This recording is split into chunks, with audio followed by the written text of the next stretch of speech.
Ya, Assalamualaikum warahmatullahi wabarakatuh. Selamat pagi teman-teman semua. Kita akan mulai sebentar lagi ya sambil nunggu teman-teman yang lain.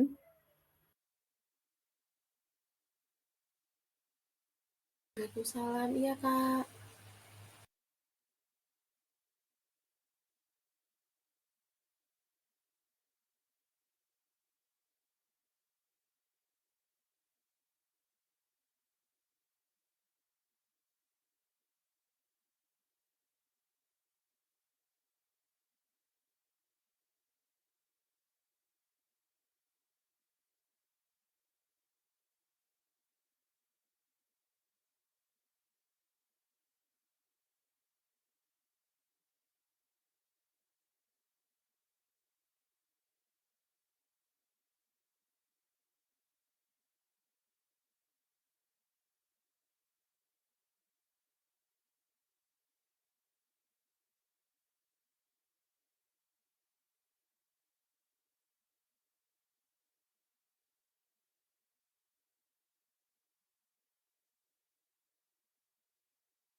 Oke, baik teman-teman. Assalamualaikum warahmatullahi wabarakatuh. Selamat pagi semuanya. Sebelumnya terima kasih banyak teman-teman semua yang sudah hadir pada acara Bisik Gizi yang ke-12 ini. Oke, sebelum kita mulai, perkenalkan saya Regina yang insya Allah akan memandu acara Bisik Gizi pada pagi hari ini. Terima kasih buat teman-teman yang sudah menyempatkan hari Sabtu paginya, yang hari Minggu ya, hari Minggu pagi yang sudah bergabung bersama di acara Bisik Gizi yang ke-12. Oke, Nutri-Eat ini saya akan menjelaskan sedikit ya teman-teman terkait Bisik Gizi dan Nutri-Eat. Bisik Gizi merupakan sebuah acara webinar yang diadakan rutin oleh Nutri-Eat yang merupakan salah satu bisnis makanan sehat. Teman-teman silahkan yang belum tahu Nutri-Eat mungkin ya teman-teman bisa follow Instagram kita di nutrieat.id, di mana nanti teman-teman bukan hanya mendapatkan ilmu tentang ilmu gizi atau tentang makanan sehat, teman-teman bisa juga di sana bisa lihat referensi terkait ilmu-ilmu kesehatan lainnya gitu. Kemudian Bisik Gizi ini merupakan webinar rutin yang diadakan oleh Nutri-Eat yang saat ini sudah sampai ke Bisik Gizi 12. Oke, jadi kita sudah mengajarkan Bisik Gizi dari Bisik Gizi 1, 2, dan sampai hari ini sudah ada seri ke-12. Dan nantinya mungkin akan ada Bisik Gizi lainnya ke depannya. Oke teman-teman, hari ini kita akan ngobrol-ngobrol terkait dengan menurunkan berat badan secara sehat ala ahli gizi. Oke, narasumber pertama nanti akan diisi oleh Kak Cynthia Cahyawardani, STRGZ, yaitu CEO founder dari Bahas Gizi. Kemudian nanti pembicara kedua akan ada Kak Fitri Aditri, SGZ, yang merupakan Chief Product Officer dari Nutri-Eat sendiri. Oke, tanpa berlama-lama, kita akan panggil, halo Kak Cynthia Cahyawardani. Sudah hadir di sini Kak Cynthia? Halo Kak, udah hadir. Iya, terima kasih Kak Cynthia. Sebelumnya saya serahkan ke Kak Cynthia untuk materi pertama.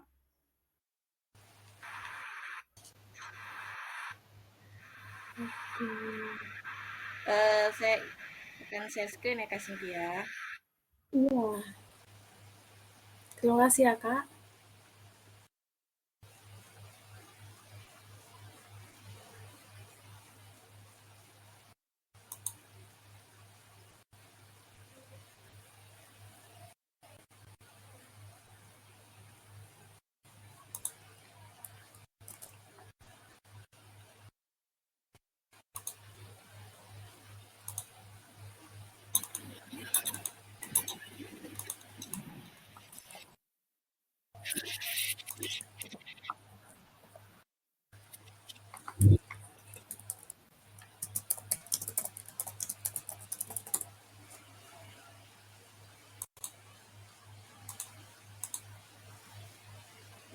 Waktu dan tempat saya serahkan ke Kak Cynthia. Iya, terima kasih Kak. Halo semua, kenalkan namaku Cynthia Cahyawardani. Nah, kali ini kita mau sharing-sharing aja ya, mau bahas tentang pengenalan konsep keseimbangan energi, IMT, dan metabolisme tubuh. Nah, ini di Bisik Gizi 12 gitu. Jadi, boleh next Kak? Nah, sebelumnya kira-kira apa sih gitu kan ya mau diomongin gitu. Nah, sebelum ke sana, saya mau ngasih sedikit quotes gitu. Jadi quotes ini pertama kali saya tahu gitu saat saya ada di bangku kuliahan gitu. Jadi dosen saya mengutip quotes ini dalam materinya sehingga saya terinspirasi dari dosen saya. Quotesnya ini mungkin terlihat sederhana gitu kan. Kamu adalah apa yang kamu makan. Namun memiliki makna yang sangat dalam. Jika kita terbiasa makan makanan sehat dan bergizi, maka tubuh kita pun akan sehat gitu. Sebaliknya, jika kita sering makan makanan secara sembarangan dan berlebihan, maka berat badan kita akan terkontrol dan mudah terserang penyakit. Nah, boleh di selanjutnya, Kak. Nah, kemudian apa hubungan makanan dengan status kesehatan gitu. Makanan sehari-hari mengandung zat gizi yang dapat mempengaruhi kesehatan masing-masing individu. Nah, makanan yang sehat dapat membentuk tubuh yang sehat, begitupun sebaliknya. Jadi, bukan salah makanannya ya teman-teman, kalau misal kita kok nambah nih berat badannya kayak gitu. Jadi yang bagaimana cara kita mengendalikan diri supaya tidak tergiur makan makanan yang tidak sehat serta berlebihan. Next. Oke, kita sudah ngomongin efek ketika konsumsi makanan yang sehat, lalu berapa banyak sih makanan yang dapat kita konsumsi untuk membuat badan tetap sehat? Nah, selanjutnya Kak, pertama-tama kita perlu mengenal nih konsep keseimbangan energi gitu kan. Di keseimbangan energi ini atau yang kita sebut dengan kalori juga, itu keadaan di mana jumlah energi yang terkandung dalam makanan benar-benar seimbang dengan energi yang dikeluarkan melalui berbagai macam aktivitas. Kemudian, kalori yang dikeluarkan dari aktivitas dipengaruhi oleh intensitas aktivitas yang dilakukan dan lamanya waktu beraktivitas. Kemudian, boleh next. Nah, apa prinsip dari keseimbangan energi gitu kan. Jadi prinsip di sini berhubungan dengan kalori yang masuk dan kalori yang kita keluarkan. Jadi ketika asupan kalori dan kalori yang kita keluarkan itu seimbang, maka berat badan kita akan terjaga. Namun ketika asupan kalorinya itu lebih sedikit dari kalori yang kita keluarkan, maka berat badannya akan berkurang.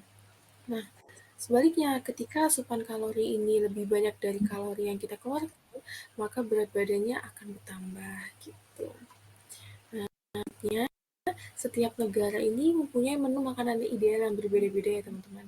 Jadi Kemenkes sendiri sudah mengganti konsep makanan yang awalnya itu 4 sehat 5 sempurna. Sekarang karena sudah tidak sesuai lagi dengan perkembangan ilmu dan permasalahan gizi saat ini, maka diganti dengan gizi seimbang. Boleh next Kak? Nah, lalu gizi seimbang itu apa gitu kan? Gizi seimbang itu susunan makanan sehari-hari yang mengandung zat gizi dalam jenis dan jumlah yang sesuai dengan kebutuhan tubuh. Nah, tentunya dengan memperhatikan prinsip keanekaragaman atau variasi makanan, aktivitas fisik, kebersihan, dan berat badan ideal gitu. Selanjutnya,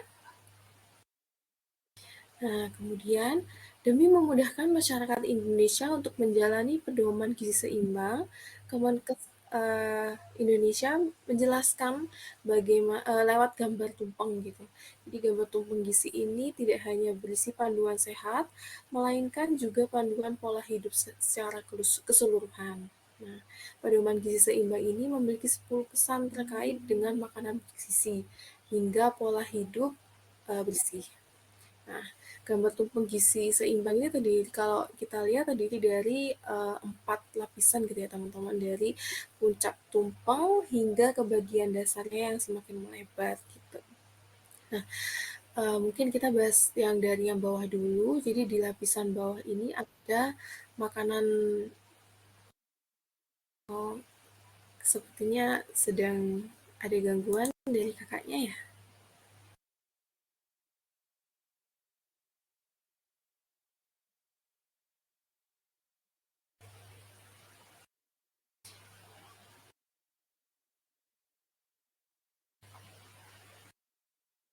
Oh, maaf maaf, sepertinya agak kendala jaringan, sebentar ya. Ya, nggak apa-apa Kak.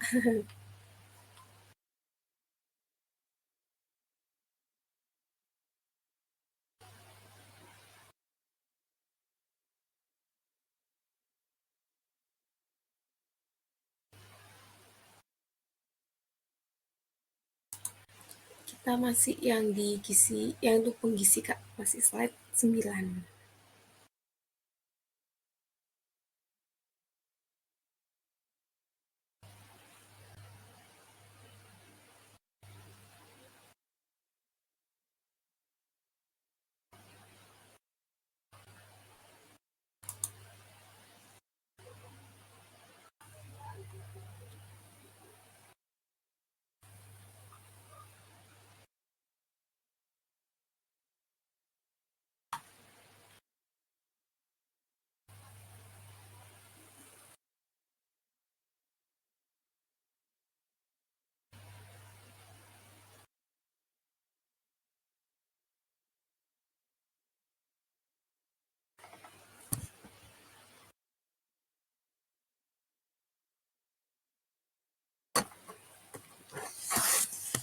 Mungkin saya boleh izin share screen aja, Kak, kalau memang agak Oh, boleh boleh, sebentar ya. ya, oke. Saya alihkan dulu ya, kebetulan ini ada mengganggu. Silahkan, Kak. Oke.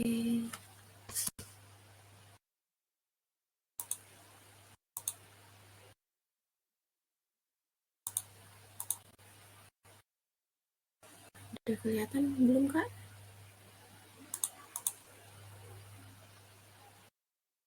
Sudah kelihatan, Kak Cynthia? Oke.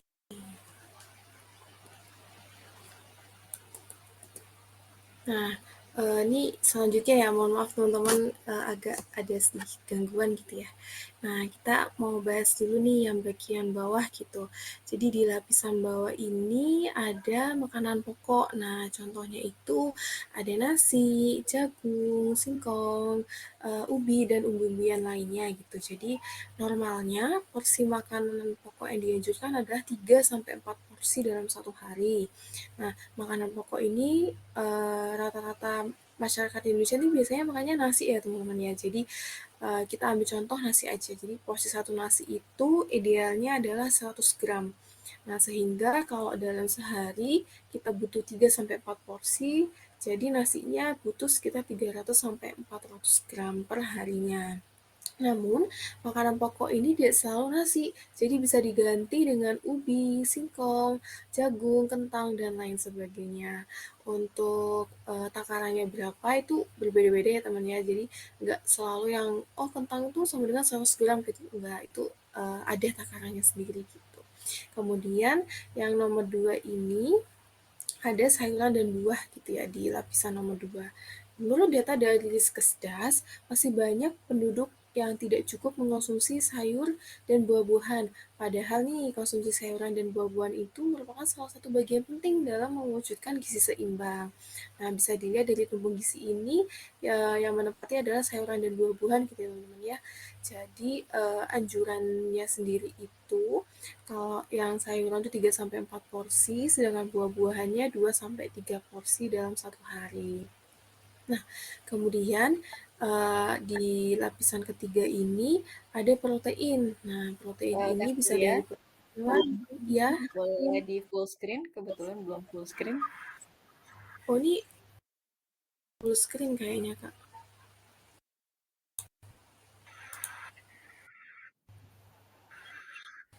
Ih, Full screen-nya. Nah, ya. oh udah ya, Kak. Oke, Kak. Oke teman-teman, kita lanjut lagi di lapisan ketiga ini ada dari protein gitu ya teman-teman. Jadi protein ini bisa dari protein hewani atau nabati gitu. Jadi porsi protein yang disarankan adalah 2 sampai 4 porsi makanan perharinya gitu. Jadi semisal nih kita ambil yang 3 porsi per hari gitu ya teman-teman. Jadi misal pagi makannya ikan, kemudian siang makannya telur, kemudian malamnya daging ayam kayak gitu. Jadi bisa divariasikan juga untuk menu makanannya seperti apa. Nah, selain protein hewani bisa juga ditambahkan dengan protein nabati semisal tahu, tempe, susu kedelai gitu atau enggak kacang-kacangan seperti kacang almond kayak gitu dijadikan snack gitu. Kemudian yang paling atas ini atau pada puncak piramida makanannya, kita akan melihat gambar sendok gula sama lemak gitu, sendok gula, garam, sama lemak. Nah, area gambar yang sempit ini berarti menandakan bahwa kita tidak boleh terlalu banyak mengonsumsi ketiga jenis makanan ini gitu. Jadi kalau gula maksimal dalam satu hari itu adalah 4 sendok makan atau setara dengan 50 gram. Kemudian garam itu 1 sendok teh, sekitar 5 sendok teh, sekitar 5 gram maksud saya gitu. Kemudian lemaknya adalah 5 sendok makan atau 67 gram gitu. Nah, gula, garam, dan lemak ini juga terdapat pada makanan kemasan, sehingga sebelum kita membeli atau mengkonsumsi makanan kemasan, memang ada baiknya untuk membaca label informasi nilai gizi pada kemasannya terlebih dahulu. Nah, terakhir nih, komponen yang tidak kalah penting dalam merencanakan pola makanan yang sehat itu adalah air putih gitu. Jadi air adalah salah satu zat gizi yang sangat penting bagi kesehatan karena memiliki berbagai fungsi penting bagi tubuh gitu. Nah, dalam sehari biasanya rekomendasinya adalah 8 gelas atau 2 liter per harinya.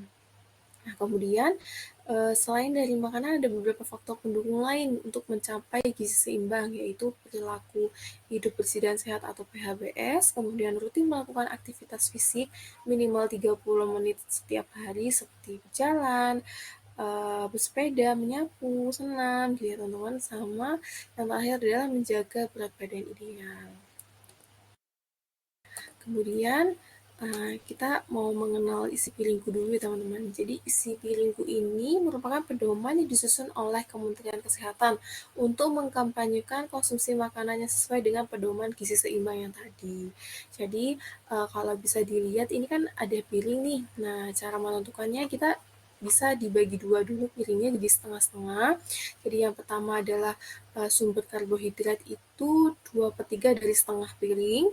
Kemudian lauk pauknya ini ada hewani atau nabati, porsinya sepertiga dari setengah piring. Nah, Ya, sedang sepertinya maaf, belum geser slide-nya. Boleh full screen lagi, Kak? Ini sepertinya belum full screen. Iya, di full screen tampilan. udah kan? Belum berubah sih. Tapi ya, tapi nggak apa-apa. Kalau memang mungkin tidak bisa. Udah Kalau stop. nggak di full screen segini aja boleh nggak kak? Boleh, boleh. Oh ya, oke kalau gitu ini mau mengenal isi piringku dulu ya teman-teman. Jadi bisa dibagi nih setengah piringnya. Nah, 2/3 dari porsi piring itu adalah isinya karbohidrat, sedangkan sepertiganya adalah lauk pauk. Nah, kemudian setengah piringnya ini diisi oleh sayuran dan buah-buahan.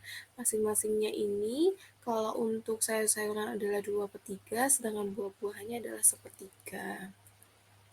Kemudian selanjutnya adalah kan kita tadi udah ngomongin makanan gitu kan. Nah, terus gimana cara menentukan berapa banyak yang harus kita makan gitu kan. Nah, itu bisa ditentukan melalui salah satunya menghitung status gizinya dulu, kemudian nanti harus dihitung dengan faktor-faktor yang lain. Nah, kita belajar status gizi dulu ya teman-teman ya. Nah, status gizi ini apa gitu kan? Status gizi itu adalah kondisi kesehatan yang dipengaruhi oleh kecukupan asupan zat gizi dan penggunaan zat gizi. Nah, cara mengetahui status gizinya itu dengan cara menghitung IMT atau indeks massa tubuh. Nah, kemudian indeks massa tubuh itu apa gitu. IMT ini merupakan indikator dari komposisi tubuh seperti massa lemak, tulang, dan air. Nah, namun status gizi berdasarkan IMT ini hanya boleh untuk usia 18 tahun ke atas.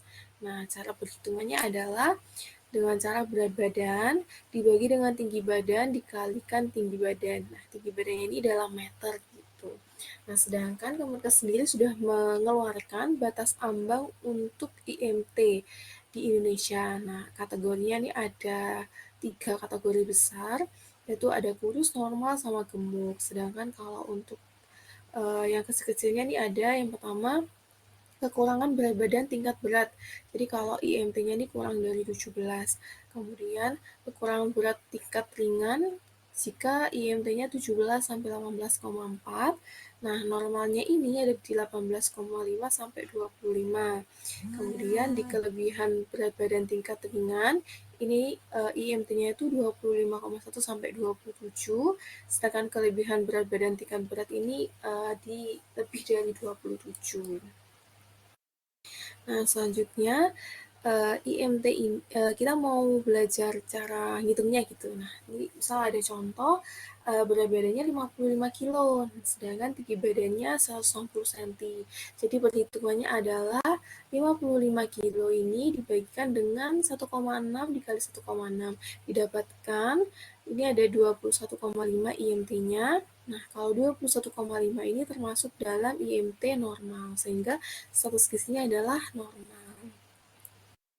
Nah, selanjutnya uh, udah bahas tentang makanannya, kemudian status gizinya juga udah dibahas. Nah, ini kita mau bahas tentang bagaimana nantinya ketika makanan itu udah masuk akan digunakan gitu di dalam tubuh. Jadi uh, itu yang disebut dengan metabolisme. Nah, metabolisme ini merupakan proses pengolahan zat gizi dari makanan yang telah dicerna dan diserap di dalam tubuh, kemudian akan diubah menjadi energi di dalam sel-sel tubuh. Jadi ketika makanan ini masuk akan dicerna dulu oleh organ-organ pencernaan di dalam tubuh, kemudian nantinya akan diubah menjadi energi di dalam sel-sel tubuh gitu. Nah, metabolisme ini ada dua teman-teman, yaitu ada katabolisme dan ada anabolisme. Nah, katabolisme ini adalah proses pemecahan zat-zat gizi menjadi energi yang selanjutnya akan digunakan dalam berbagai fungsi tubuh. Nah, jadi kalau ini katabolisme adalah menghasilkan energi, itu kata kuncinya. Sedangkan kalau anabolisme ini proses pembentukan molekul baru untuk menjalankan fungsi tubuh. Nah, proses ini terjadi saat tubuh memperbaiki jaringan yang rusak, misalnya menghasilkan hormon kayak gitu-gitu ya teman-teman. Nah, sehingga anabolisme ini akan menghabiskan energi. Kalau katabolisme ini menghasilkan energi, kalau anabolisme ini menghabiskan energi gitu. Nah, ada beberapa faktor yang memengaruhi laju metabolisme. Nah, yang pertama adalah ukuran dan komposisi tubuh. Jadi, laju metabolisme orang yang berotot atau bertubuh besar lebih cepat karena mereka membutuhkan banyak energi. Nah, dibanding dengan orang-orang yang bertubuh lebih kecil dan lebih kurus gitu. Selanjutnya ada jenis kelamin. Nah, laki-laki biasanya udah sering dengar gitu ya teman-teman, kalau misal laki-laki tuh metabolisme lebih cepat gitu. Kalau olahraga dikit udah keringetan, nah itu memang benar. Jadi laki-laki itu biasanya memiliki massa otot yang lebih besar dibandingkan wanita, sehingga pembakaran energinya pun juga lebih cepat. Nah, selanjutnya adalah usia. Nah, massa otot berkurang seiring bertambahnya usia. Jadi, hal ini juga yang akan menyebabkan laju pembakaran energi menurun. Nah, yang terakhir adalah kondisi medis tertentu. Jadi, beberapa orang mungkin memiliki kondisi medis yang bisa mempengaruhi laju metabolismenya. Nah, ada beberapa cara meningkatkan laju metabolisme gitu untuk teman-teman yang memang merasa kok kayaknya aku susah kurus ya kayak gitu. Nah, yang pertama adalah melakukan olahraga aerobik gitu. Jadi, ini adalah olahraga yang paling efektif untuk membakar lemak. Minimal dilakukan 30 menit sebanyak 5 hari dalam seminggu. Nah, contoh olahraga aerobik ini ada senam aerobik, sepeda, berlari, berenang, jalan cepat kayak gitu. Nah, kemudian yang kedua adalah melakukan olahraga untuk meningkatkan otot. Nah, jaringan otot ini memang lebih membakar lebih banyak daripada jaringan lemak gitu. Jadi membentuk massa otot seperti angkat beban akan meningkatkan laju metabolisme. Nah, selanjutnya yang ketiga adalah konsumsi makanan dan minuman tertentu seperti makanan tinggi protein, makanan pedas dan berempah, teh hijau, dan kopi hitam. Nah, sekian pemaparan dari saya. Kurang lebihnya mohon maaf, saya kembalikan kepada moderator. Terima kasih, Kak. Oke, terima kasih banyak Kak Cynthia. Keren banget nih materinya. Tadi gimana kita eh, di slide awal ya, tadi kita sudah ada quote you are what you eat gitu. Jadi apa yang kita makan itu menggambarkan bagaimana diri kita gitu. Jadi kalau semisal kita makannya baik gitu, diri kita juga bisa menjadi baik gitu. Tapi kalau misalkan sebaliknya ya Kak, kita makan makanan yang, kurang sehat, makan makanan yang kurang bernutrisi, maka itu nantinya akan mempengaruhi diri kita juga gitu, bisa sakit dan bisa, lemah gitu, oke. Terima kasih Kak Cynthia atas materinya. Kemudian teman-teman mungkin ada yang ingin bertanya, silahkan disiapkan pertanyaannya. Kita bisa tanya langsung ke Kak Cynthia. Boleh, open mic atau boleh juga, diketik ya di pesan gitu. Oke mungkin, sambil nunggu pertanyaan kita lanjut dulu ke narasumber yang kedua nih. Halo Kak Fitri. Oke kita akan lanjut ya ke narasumber kedua yaitu Kak Fitri Aditri yang merupakan Chief Product Officer dari Nutrieat. Kemudian Kak Fitri nantinya akan membahas 5W1H, bagaimana cara menurunkan berat badan ala ahli gizi. Oke. Eh, Halo Kak Fitri. Halo Kak Regina, halo Kak Cynthia dan netizen sekalian. Selamat pagi Kak Fitri, untuk waktunya saya persilahkan. Mau dibantu share screen atau share sendiri? Saya boleh share screen sendiri. Oke, sebentar ya. Mohon izin share screen-nya, Mbak Rin. Ya, silakan.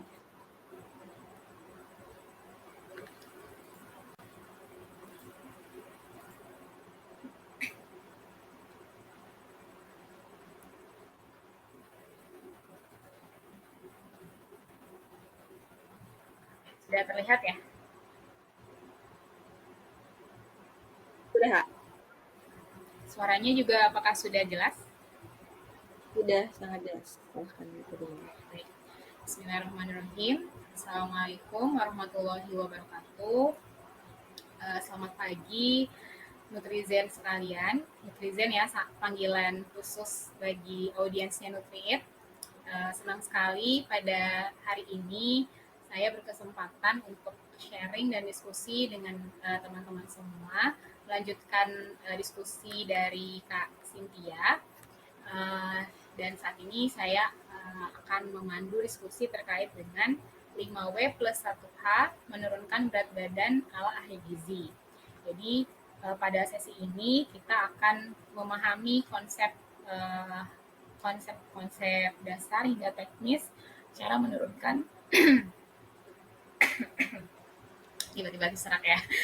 Jadi pada sesi ini kita akan diskusi untuk memahami konsep dasar hingga konsep teknis cara menurunkan berat badan dari hulu ke hilir ya, karena ini pertanyaannya lengkap gitu ya, 5W plus 1H. What, who, when, why, where, and how. Oke, let's start with why. Nah, biasanya kan kita itu start with what ya. Kita mengawali apa-apa biasanya pada umumnya itu dengan kata apa. Tapi menurut pandangan beberapa ahli ya, jadi sebaiknya saat kita ingin melakukan sesuatu itu bukan diawali dari apa, tapi dari mengapa. Nah, mengapa sih harus diawali dengan mengapa? Nah, karena supaya kita itu tahu tujuan. Karena jawaban mengapa kan alasan ya. Alasan itu adalah sebagai tujuannya. Jadi kenapa kita ingin menurunkan berat badan? Nah, itu pertanyaan yang seharusnya kita prioritaskan lebih dulu untuk bisa kita jawab. Supaya kita juga meluruskan niat dulu nih, tujuan menurunkan berat badan itu untuk apa. Baru nanti setelah kita tahu tujuan, kita bisa mencari tahu pertanyaan-pertanyaan lainnya. Gimana caranya, apa itu diet, dan sebagainya. Nah, kemudian dengan kita tahu tujuan, tentunya kita juga akan bisa melakukannya dengan hati dan lebih termotivasi ya. Dan juga sekaligus saat kita mungkin suatu saat mengalami semangat yang turun, kita bisa ingat-ingat lagi tujuan awal kita melakukan diet itu untuk apa.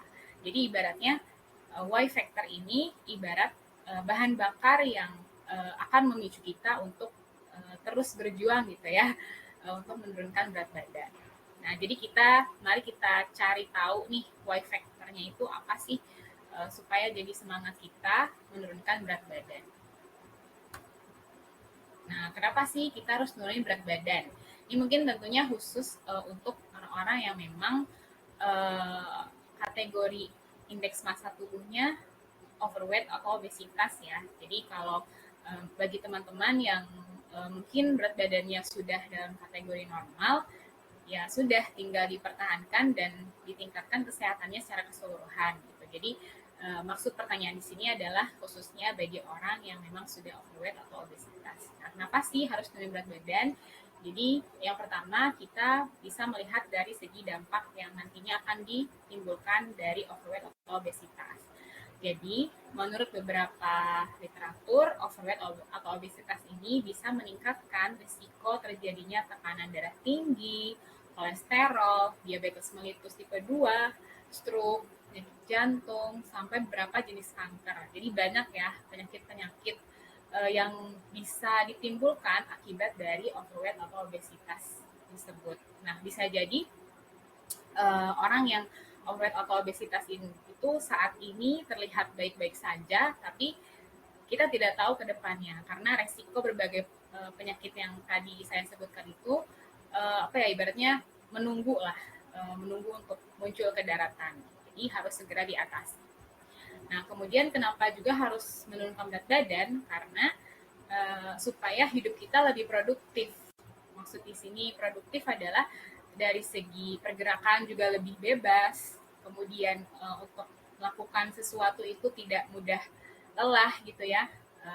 Jadi harus diturunkan berat badannya. Kan beda ya mungkin orang dengan berat badan normal dengan orang yang berat badannya berlebih.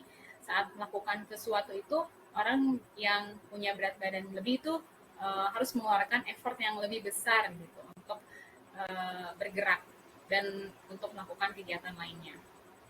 Kemudian mungkin alasan lainnya juga bisa dikaitkan dengan kepercayaan diri. Saat kita punya berat badan yang ideal atau normal, mungkin itu bisa berpengaruh terhadap kepercayaan diri. Lalu juga supaya kita tidak menurunkan gen obesitas ke anak cucu. Karena katanya orang yang memiliki berat badan lebih atau obesitas ini bisa menurunkan obesitasnya itu melalui gen. Jadi sebaiknya segera diatasi.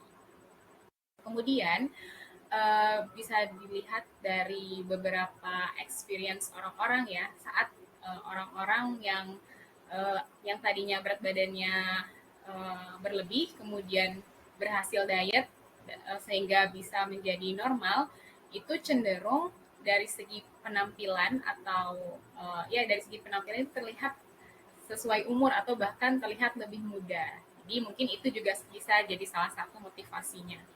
Kemudian tentunya badan juga merupakan aset yang harus dijaga. Nah, ini beberapa kumpulan alasan yang mungkin bisa dijadikan referensi bagi teman-teman yang ingin menurunkan berat badan. Tapi intinya, temukanlah faktor alasan yang memang bekerja untuk kalian sendiri gitu masing-masing. Nah, kalau saya motivasi untuk menjaga berat badan normal atau ideal itu yang poin terakhir karena saya merasa bahwa badan itu adalah aset yang harus dijaga dan merupakan pemberian dari yang maha pencipta gitu ya, dimana konsekuensi dari kita diberi ya kita harus bersyukur, yang mana salah satu bentuk bersyukur adalah kita menjaga apa yang kita punya, salah satunya dengan menjaga berat badan. Nah, ini juga tambahannya ya, obesitas itu mempengaruhi berbagai kesehatan organ tubuh, mulai dari otak, saluran nafas, jantung dan arteri, hati dan kantung empedu, ginjal dan kandung kemih, pankreas, saluran pencernaan, tangan dan kaki, sistem reproduksi, hingga sistem imun. Jadi sangat luas sekali dampak yang bisa disebabkan dari obesitas. Meskipun tadi seperti yang saya bilang, bisa jadi dampaknya ini nggak terasa sekarang. Bisa jadi orang yang berat badannya berlebih itu terlihat baik-baik saja. Tapi khawatirnya 3 atau 5 tahun ke depan itu berbagai macam penyakit menunggu untuk muncul ke permukaan. Nah, kemudian pertanyaan selanjutnya, siapa yang harus menurunkan berat badan? Ya, tentunya orang yang overweight atau obesitas tadi ya. atau orang yang mempunyai indeks massa tubuhnya lebih dari 25 kg per meter kubik. Di sini teman-teman yang mungkin belum menghitung IMP-nya masing-masing bisa coba dihitung apakah lebih dari 25 atau kurang dari 25. Jika udah lebih dari 25, ini menjadi warning bagi teman-teman untuk segera menurunkan berat badan.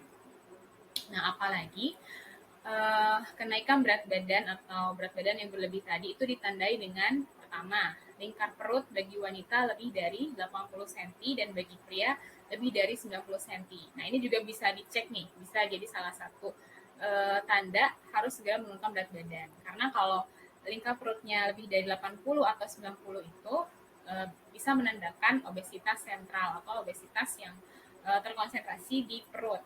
Dan bisa jadi itu lebih berbahaya ya, karena di perut itu kan kita tahu banyak organ-organ penting ya yang berguna bagi keseimbangan tubuh kita.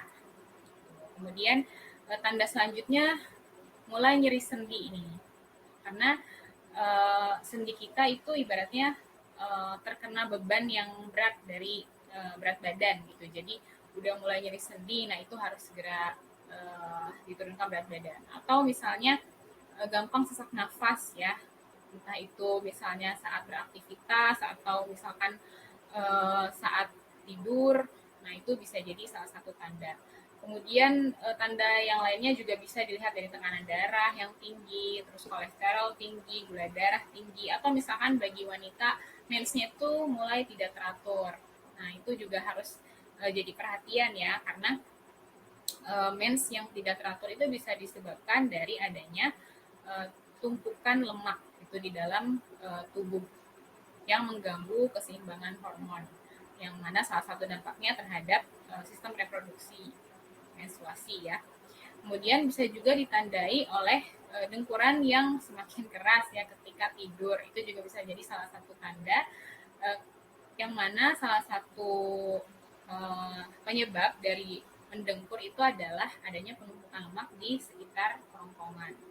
Kemudian tanda lainnya juga mungkin bisa dilihat dari pakaian-pakaian yang mungkin sudah tidak muat lagi. Nah itu jadi warning juga buat segera menurunkan berat badan. Tapi di sini ada note nih, bagi ibu hamil perlu pengawasan tenaga kesehatan, karena biasanya kalau ibu hamil meskipun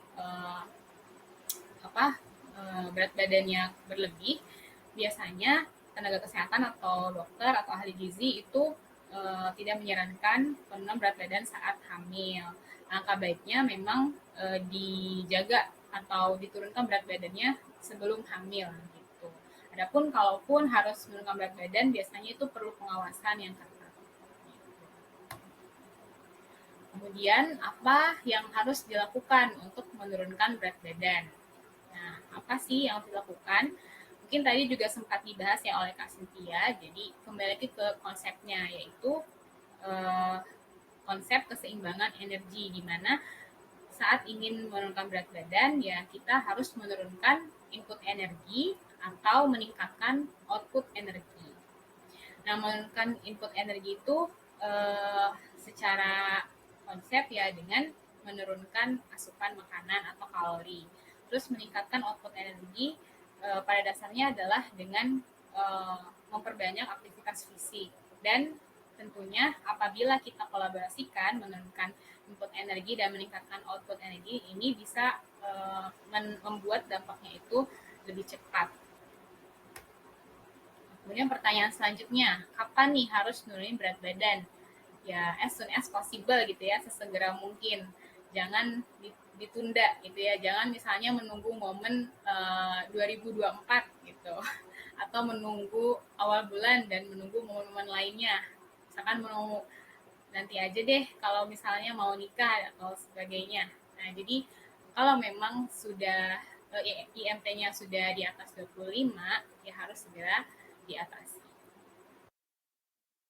Kemudian gimana tempat yang bisa mendukung proses penurunan berat badan? Ya, dimanapun kita berada, baik itu di rumah maupun di luar rumah. Tergantung kita bisa mengkondisikan lingkungan kita supaya mendukung penurunan berat badan kita.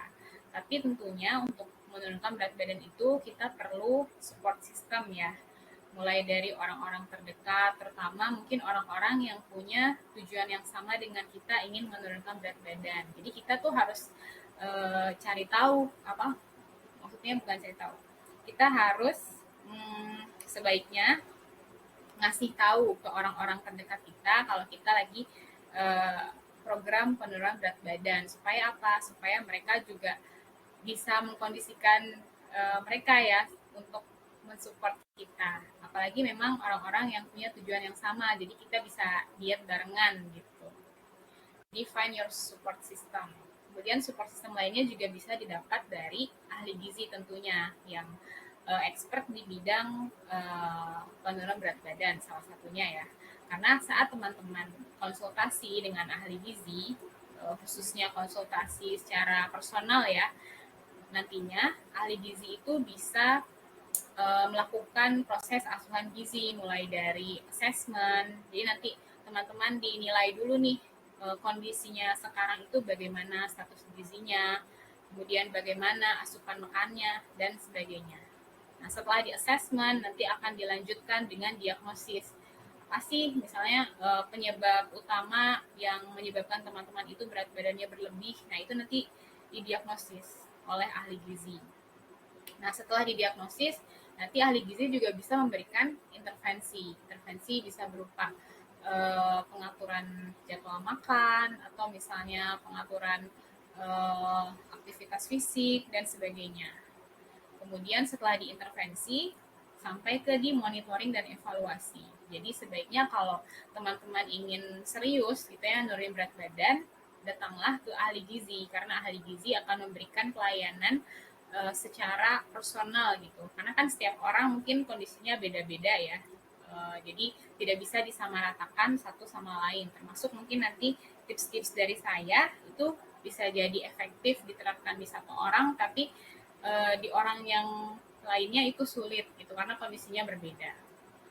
Ada orang misalnya berat badan berlebih, penyebabnya adalah karena banyak makan, tapi yang satunya itu penyebabnya sebenarnya dominannya karena kurang aktivitas fisik gitu. Jadi setiap orang memang berbeda kondisinya, makanya penting untuk berkonsultasi dengan ahli gizi. Ya minimalnya sering terpapar informasi dari ahli gizi, meskipun misalnya nggak konsultasi secara individu atau personal. Kemudian support system lainnya juga mungkin teman-teman bisa mencoba alat untuk mendeteksi atau mengukur status gizi kesehatan, seperti misalnya sesimpelnya timbangan, terus alat ukur tinggi badan untuk mengukur IMT. Terus sekarang itu ada alat namanya Omron. Di situ teman-teman bisa mengukur selain dari IMT, bisa mengukur presentasi lemak, presentasi otot, terus umur sel gitu ya. Jadi bisa menilai status kesehatan yang lebih luas. Kemudian mungkin support system lainnya bisa didapat dari website atau aplikasi digital yang dapat membantu teman-teman memberikan literasi gizi atau kesehatan, terus memplanning diet atau memberikan rekomendasi menu, sampai memonitoring progres penurunan berat badan teman-teman. Terus tempat yang bisa jadi support system lainnya adalah tentunya pusat kebugaran atau olahraga ya. Nah, selanjutnya ini yang mungkin agak banyak. Jadi 5W-nya tadi sudah terjawab, sekarang lanjut ke how-nya, bagaimananya, atau cara-cara yang lebih teknisnya. Gimana sih cara nurunin berat badan menurut ahli gizi? Pertama, kembali ke konsepnya tadi, yaitu menurunkan input energi atau meningkatkan output energi, dan kombinasi keduanya. Nah, menurunkan input energi tadi, konsep dasarnya adalah dengan menurunkan asupan makan, kemudian meningkatkan output energi. Konsep dasarnya adalah dengan meningkatkan aktivitas fisik. Lalu gimana sih cara menurunkan input energi dan atau meningkatkan output energi itu? Yang pertama, konsumsi makanan dengan komposisi yang beragam. Jadi dalam satu hari itu kita mengkonsumsi berbagai jenis makanan dengan berbagai jenis zat gizi yang dominan ya. Jadi ada sumber protein, sumber lemak, sumber karbohidrat, vitamin dan mineral. Karbohidratnya juga alangkah baiknya yang memang karbohidrat yang sifatnya kompleks gitu, yang lebih lama dicerna oleh tubuh. Kemudian juga kita bisa mengenali pilihan-pilihan makanan yang lebih sehat. Jadi misalnya dari lemak deh, lemak kan ada lemak yang bisa dibilang lemak sehat dan lemak tidak sehat. Misalkan lemak tidak sehat kita dapat dari minyak kelapa, apalagi yang dipanaskan berulang kali gitu ya. Mungkin bisa digantikan dengan lemak yang lebih baik, misalnya dari minyak jagung atau dari alpukat gitu ya, atau dari minyak biji-bijian lainnya.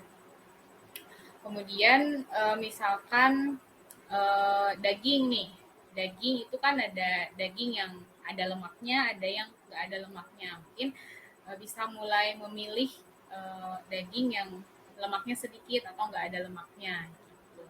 Dan lain-lain. Jadi pilihlah makanan-makanan yang lebih sehat. Kemudian dengan kombinasi yang tepat, diet itu bisa lebih enak dan menyenangkan. Kalau menurut saya seperti itu ya, karena jenis makanan kan banyak banget ya. Kalau misal kita pinter dalam mengkombinasikannya, diet itu akan lebih menyenangkan dan lebih enak gitu. Karena secara dasarnya kan setiap makanan itu punya ciri khas rasa masing-masing. Semakin kita kombinasikan, rasanya itu akan semakin kaya gitu. Jadi buang jauh-jauh mindset kalau diet itu nggak enak dan nggak menyenangkan. Nah itu sebenarnya tinggal pinter-pinter kitanya aja mengkombinasikan antara makanan yang satu dengan makanan yang lain.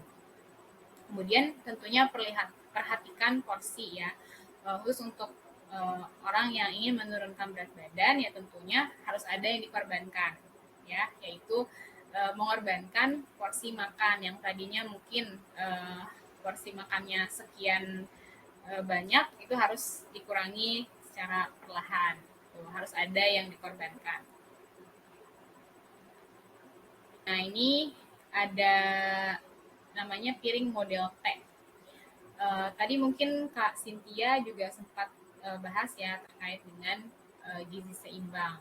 Nah, jadi ini tuh bentuk ideal bagi orang yang ingin menurunkan berat badan, piring model T. Jadi di piring model T ini bisa dilihat ya bentuknya seperti T kan, seperti T. Jadi ini merupakan modifikasi porsi makan sehingga tubuh itu lebih banyak mengonsumsi sayuran dibandingkan karbohidrat, protein, dan lemak. Karena di sini sayurannya itu setengah dari piring makan ibaratnya ya. Sayuran dan buah-buahannya itu setengah dari piring makan. Dan di sini juga bisa dilihat bahwa sayurnya itu 2 kali lipat dari bahan makanan sumber karbohidrat. Jadi kalau karbohidratnya itu seperempatnya, di sini kan setengahnya. Terus juga proteinnya juga seperempatnya. Nah, kalau dalam ukuran hari gitu ya, anjuran konsumsi sayur dalam piring model T ini sebanyak 5-6 porsi, untuk buahnya 3 porsi sehari. Kemudian untuk jumlah sumber proteinnya juga setara dengan jumlah makanan sumber karbohidrat. Nah ini idealnya ya bagi orang yang ingin menurunkan berat badan itu mengikuti piring model T. Tapi untuk pemula, kalau menurut saya mungkin bisa diawali pelan-pelan ya dengan isi piringku atau pedoman gizi seimbang yang tadi juga sudah dibahas oleh Kak Cynthia sebelumnya. Supaya nggak kaget gitu ya, tiba-tiba misalnya karbohidratnya jadi sedikit banget nih, komposisinya jadi cuma seperempat aja, sedangkan sayurnya jadi banyak banget gitu. Terus porsi protein dan nasinya tiba-tiba jadi sama, nah takutnya kaget. Terus juga khawatirnya dietnya tidak sustain ya, tidak berkelanjutan, jadi bisa dimulai pelan-pelan dari isi piringku. Nah ini sedikit agak berbeda dari piring model T, karena di sini makanan pokoknya masih masih sama ukurannya dengan sayuran. Kalau di sini kan cuma seperempat aja nih sumber karbohidratnya. Sumber karbohidrat itu biasanya kan kita nasi, atau mungkin kalau ada yang mau diganti itu bisa jadi roti, kentang, jagung, eh, pasta misalnya. Nah, jadi kalau di isi piringku ini yang berbeda adalah komposisi makanan pokoknya lebih banyak, kemudian komposisi lauk pauk dan buahnya di sini yang sama. Jadi kalau di isi piringku yang sama komposisinya adalah sayuran dan makanan pokok, kemudian lauk pauk sama dengan buah. Gitu. Tapi intinya baik isi piringku maupun piring model T ini ada kesamaan, yaitu sama-sama menganjurkan untuk memperbanyak konsumsi serat. Nah, kenapa sih harus memperbanyak konsumsi serat, terutama bagi orang yang ingin menurunkan berat badan? Karena serat ini manfaatnya banyak. Salah satunya adalah serat itu bisa menurunkan absorpsi dari lemak, sehingga lemak yang kita konsumsi itu penyerapannya menjadi berkurang. Kalau misalkan lemak penyerapannya berkurang, alhasil kan kalori atau energi yang diasup tubuh juga jadi berkurang.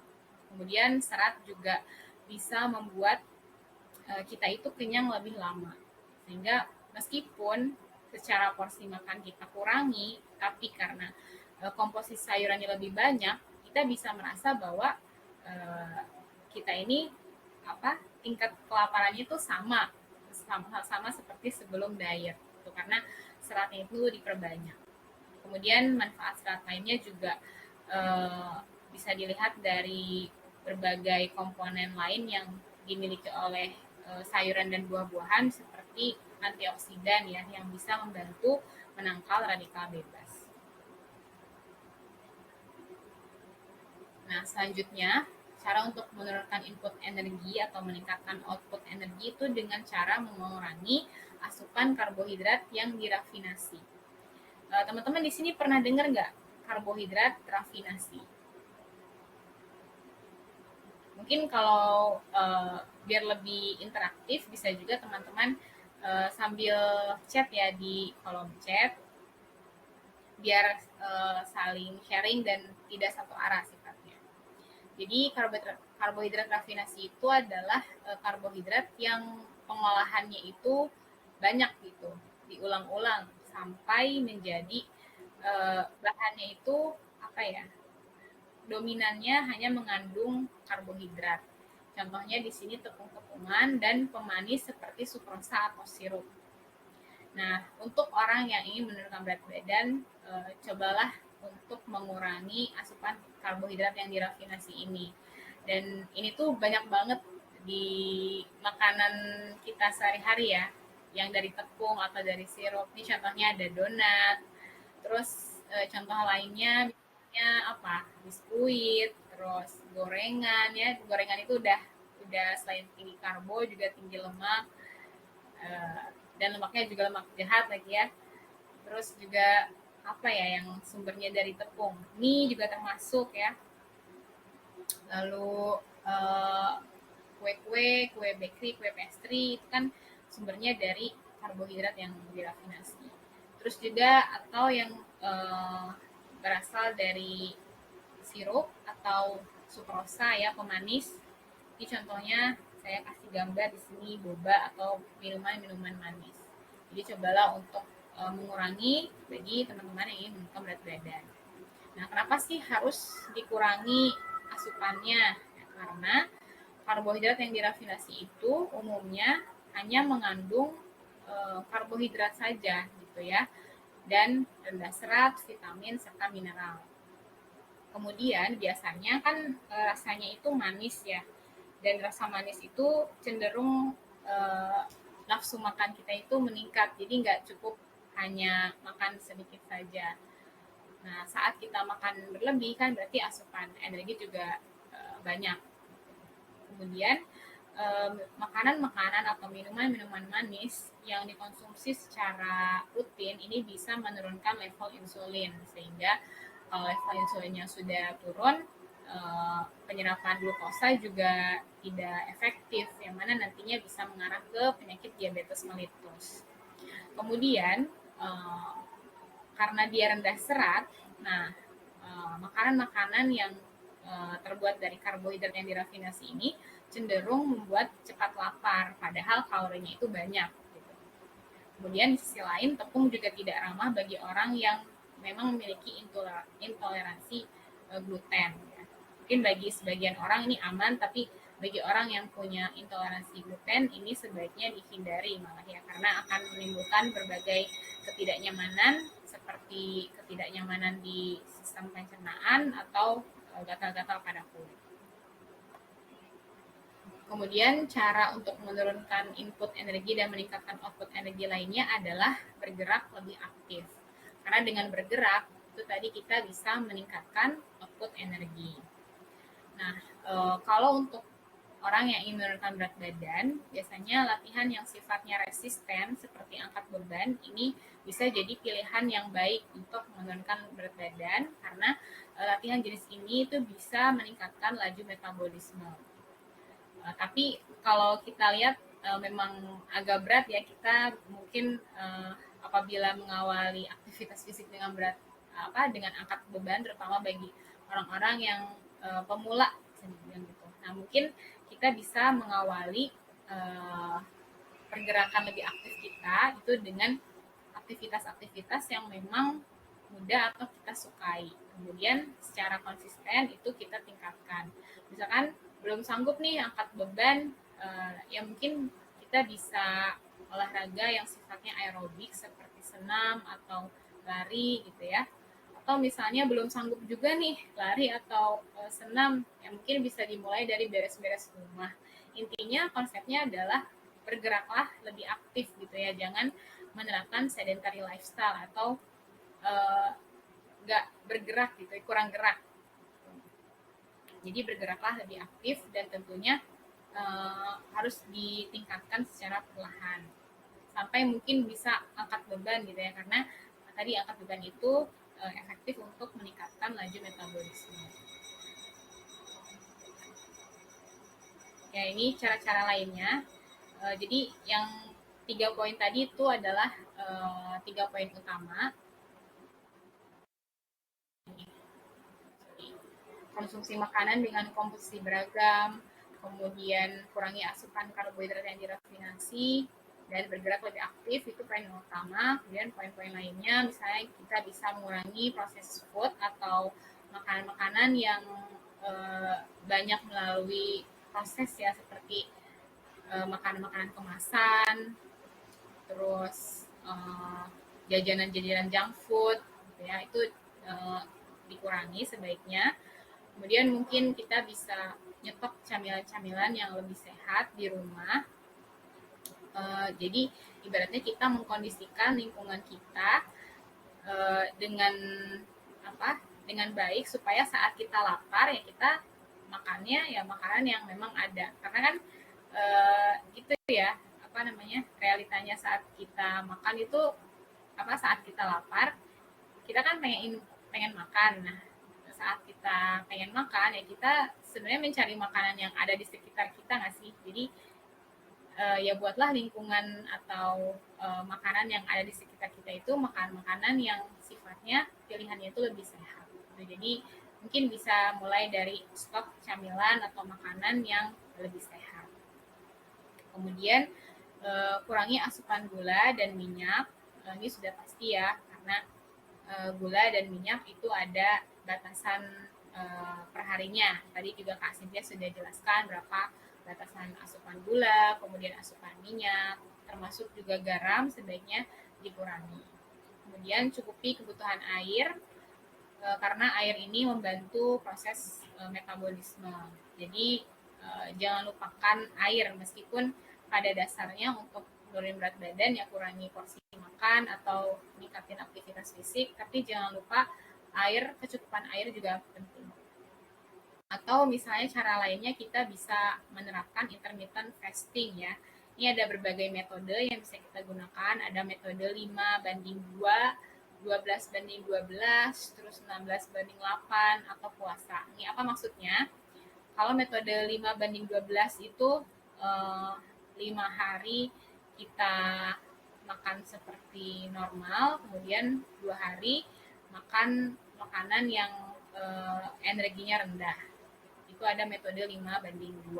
Kemudian ada lagi metode lain dalam intermittent fasting, 12:12, yaitu puasa selama 12 jam dan bebas makan selama 12 jam. Tapi bebas makan di sini juga bukan berarti bebas sebanyak-banyaknya ya, tapi waktu untuk makannya itu sebanyak 12 sebanding dengan waktu puasanya. Ada lagi metode 16:8. Nah, ini 16 jam puasa, 8 jam boleh makan, atau bisa juga kalau umat muslim mungkin puasa, jadi perbanyak puasa.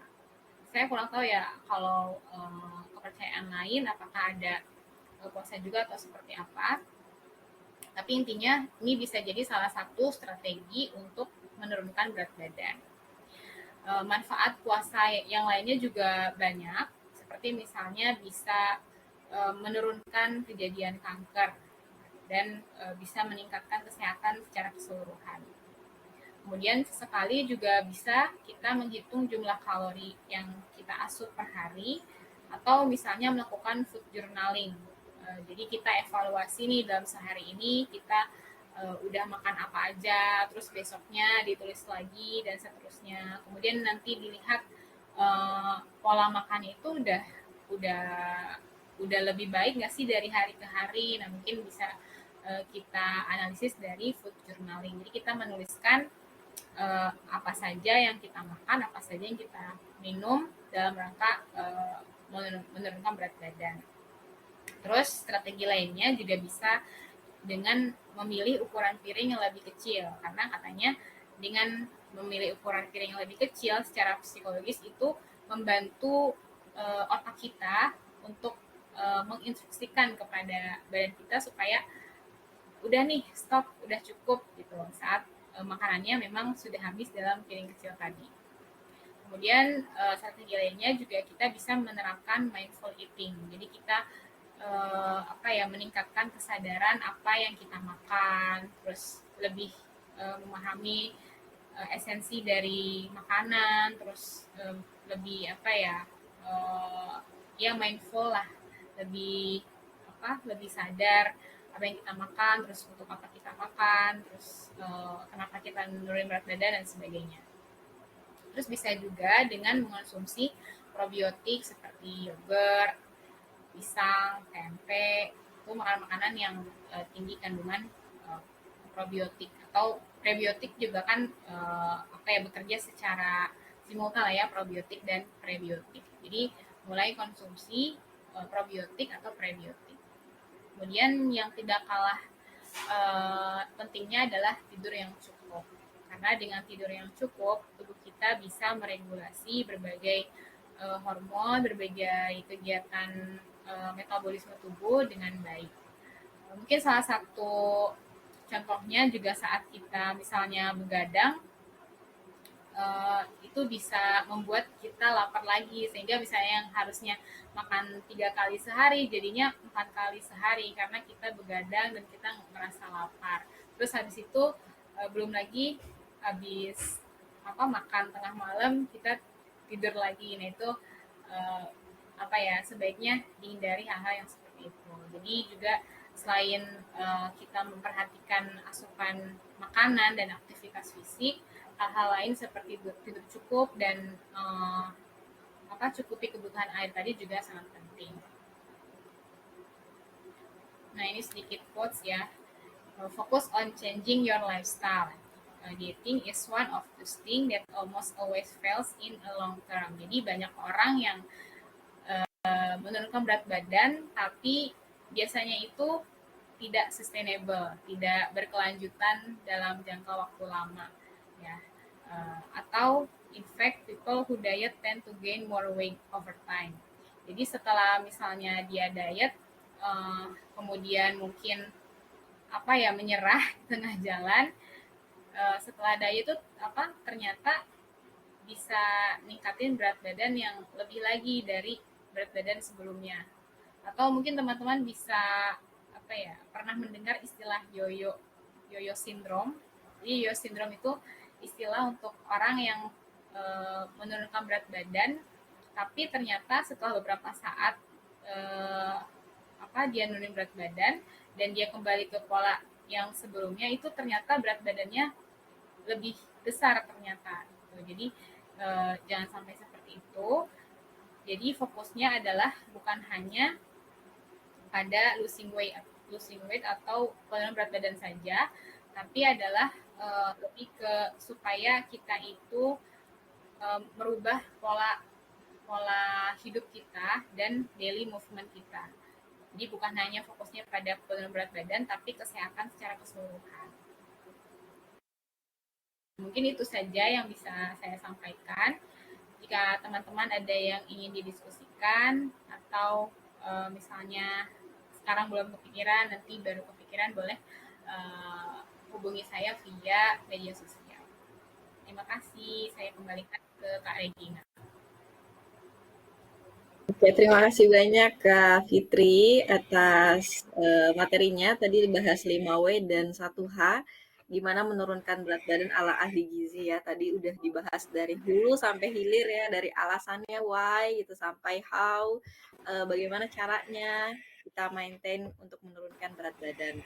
Oke, mungkin teman-teman jika ada yang ingin bertanya atau ingin ngobrol-ngobrol dengan narasumber kita secara langsung nih, silahkan bisa langsung bertanya ke Kak Cynthia atau mungkin Kak Fitri tentang kegelisahan gitu yang teman-teman alami tentang berat badan atau mungkin kebingungan gimana sih caranya mengatur pola makan gitu kan. Kayak saya nih ya, misal kenapa ya Kak makan makanan manis tuh memang selalu menggiurkan gitu ya, Kak Cynthia dan Kak Fitri. Bikin nagih terus gitu.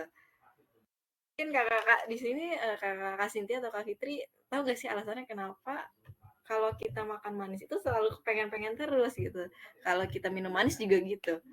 Ada hal yang ingin, aduh, tiba-tiba pengen manis nih, tiba-tiba eh kayak pengen nambah-nambah terus makan donat nggak cukup satu buah donat gitu, 3 donat mungkin 2 donat gitu. Kalau makan manis tuh selalu nagih.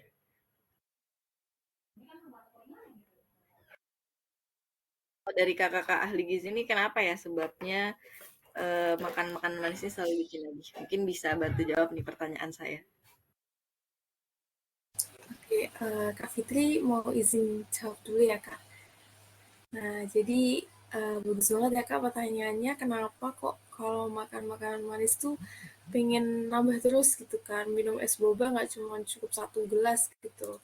Nah, jadi sebenarnya konsepnya adalah kalau konsumsi gula itu membuat tubuh kita tuh memproduksi hormon yang namanya serotonin. Jadi dia itu meningkatkan rasa bahagia. Jadi otak kita itu akan mengirimkan sinyal konsumsi gula secara terus-menerus. Jadi makanya kenapa kok pengen makan makanan manis terus. Nah, memang kalau misal kita lagi sedih juga dianjurkannya kan memang coba makan makanan manis gitu. Nah, itu biar otak kita tuh bahagia gitu. Jadi, oh ini makan makanan manis ya, moodnya jadi naik kayak gitu. Tapi ya memang harus dibatasi lagi gitu karena kan boleh minum minuman manis tuh boleh banget, kan udah ada anjurannya juga 1 hari itu maksimal 50 gram gula gitu.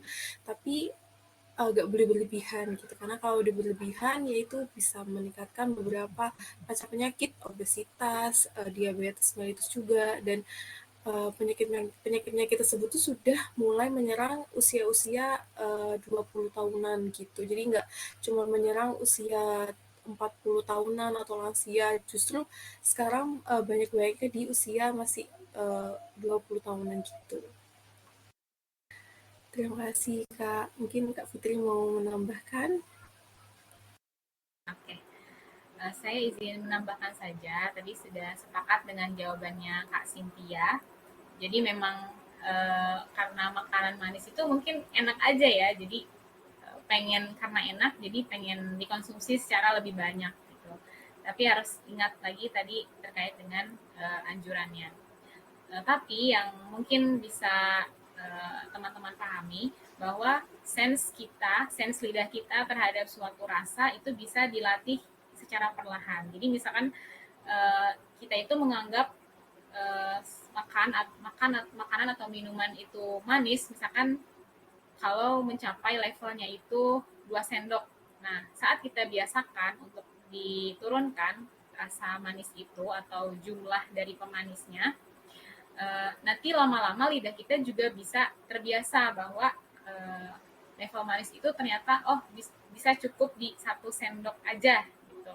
Jadi lidah kita bisa dilatih dan lama-lama bisa berubah gitu sensenya terhadap suatu rasa, termasuk misalkan terhadap rasa asin atau pedas. Nah ini juga saya berbicara seperti ini karena saya merasakan sendiri ya. Jadi sebelumnya mungkin saya menganggap suatu makanan itu asin itu jika kandungan garamnya atau jumlah garamnya sekian. Tapi setelah dicoba dikurangi perlahan-perlahan, eh, perasaan lidahnya itu udah beda. Jadi kayaknya setengahnya aja udah cukup deh, udah cukup asin gitu. Jadi mungkin buat teman-teman yang sekarang senang makanan manis, terus ingin menurunkan tingkat kemanisan lidah, itu bisa dilatih saja, mulai diturunkan sedikit demi sedikit. Terus sekarang ini juga di sisi lain ada isu lain nih yang terkait dengan konsumsi gula berlebih, di mana gula yang berlebih saat kita konsumsi secara terus-menerus itu ternyata bisa berpengaruh terhadap kesehatan kulit, terutama jerawat ya. Yang mana ini kan jerawat itu ikon yang mungkin bagi sebagian banyak orang, bukan hanya perempuan, itu pengennya dihindari ya, pengennya wajah itu putih, mulus, bersih gitu kan. Jadi ternyata itu salah satu pengaruhnya bisa juga dari konsumsi gula berlebih. Bisa jadi kan teman-teman misalkan udah beli skincare mahal-mahal, ternyata penyebab utamanya itu adalah dari konsumsi gula sebenarnya. Jadi yuk kita kurangi konsumsi gula secara perlahan. Bukan hanya untuk orang yang diet saja berarti ya, tapi untuk orang-orang pada umumnya. Karena dampak dari konsumsi gula ini bukan hanya meningkatkan berat badan, tapi salah satunya tadi terhadap kesehatan kulit juga. Mungkin itu ya tambahannya Kak. Oke, wah dapet tips nih ya teman-teman. Pertama memang ternyata makanan manis tuh meningkatkan hormon serotonin ya tadi Kak Cynthia ya. Dan juga kita dari Kak Fitri tadi kita bisa mengatur sense of tasting food gitu. Jadi kita bisa ngatur bagaimana tingkat merasakan lidah kita untuk makanan manis, makanan asin atau rasa-rasa lainnya. Nah, itu bisa kita latih dari sekarang ya. Kalau misal kita mau mencoba untuk menurunkan berat badan atau mungkin menjaga uh, pola hidup kita lebih sehat gitu. Jadi menurunkan rasa manis kita, terus juga mengurangi konsumsi terlalu banyak garam gitu. Oke, ini sudah ada yang raise hand. Ada Kak Septi. Silakan Kak Septi mungkin bisa open mic dan ditanyakan langsung ke siapa dan pertanyaannya apa. Ya, terima kasih Kak Regina atas kesempatannya. Terima kasih kepada Kak Cynthia dan Kak Fitri atas pemaparannya yang luar biasa, sangat insightful sekali. Saya izin bertanya, yang pertama kepada Kak Cynthia. Tadi saya sempat mention terkait dengan materi olahraga menjadi salah satu faktor ya Kak ya yang bisa meningkatkan laju metabolisme, dan dimana berarti si olahraga ini bisa menjadi salah satu faktor yang berkontribusi terhadap manajemen atau memaintain berat badan seseorang ya. Nah, tapi saya pernah dengar Kak, kalau misalnya menurunkan berat badan ini bisa tanpa olahraga. Nah, menurut Kak Cynthia seperti apa? Dan apa yang bisa Kak Cynthia sarankan jika ada seseorang yang memiliki indikasi mungkin sulit untuk berolahraga tapi diharuskan untuk memaintain atau bahkan menurunkan berat badannya. Mungkin kondisi-kondisi dengan penyakit tertentu ya Kak ya, yang mungkin sulit untuk beraktivitas secara leluasa. Mungkin itu untuk Kak Cynthia. Lalu pertanyaan yang kedua untuk Kak Fitri, terkait dengan penurunan berat badan yang ideal. Aku catat catatannya. Oke. Menurut Kak Fitri, berapa penurunan berat badan yang aman dan sehat yang yang memang direkomendasikan oleh ahli gizi? Karena saya sempat baca-baca kalau misalnya ada yang misalnya ini sebulan turun 10 kilo gitu ya, turun drastis gitu kan. Nah, menurut Kak Fitri, bagaimana dengan penurunan berat badan yang secara drastis itu? Apakah memang ada dampak penurunan berat badan secara drastis terhadap kesehatan tubuh kita? Terima kasih, Kakak. Oke, terima kasih Kak Septi. Mungkin bisa Kak Cynthia atau Kak Cynthia dulu ya, terkait laju metabolisme dan gimana tanggapannya terkait pengen kurus gitu, tapi nggak olahraga gitu. Ya, boleh silahkan Kak Cynthia. Baik, terima kasih atas pertanyaannya Kak Septi. Bagus banget ya pertanyaannya, jadi tentang olahraga.